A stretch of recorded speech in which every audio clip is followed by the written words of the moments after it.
কেউ সব করে নিজেকে একলা করে নেয় না।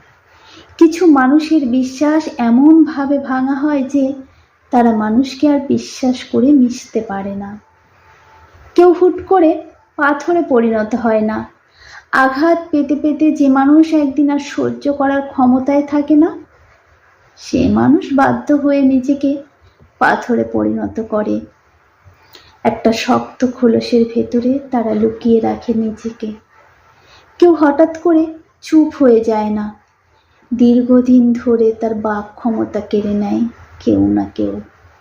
মানুষ ইচ্ছে করে সরিয়ে রাখে না নিজেকে মানুষের ভিড় থেকে। ধাক্কা খেতে খেতে একটা সময় পর ভিড়কে ভয় পেতে শুরু করে মানুষ। তারপর সমস্ত কোলাহল থেকে নিজের ইচ্ছের বিরুদ্ধে গিয়েই নিজেকে ঘরবন্দি করে রাখে।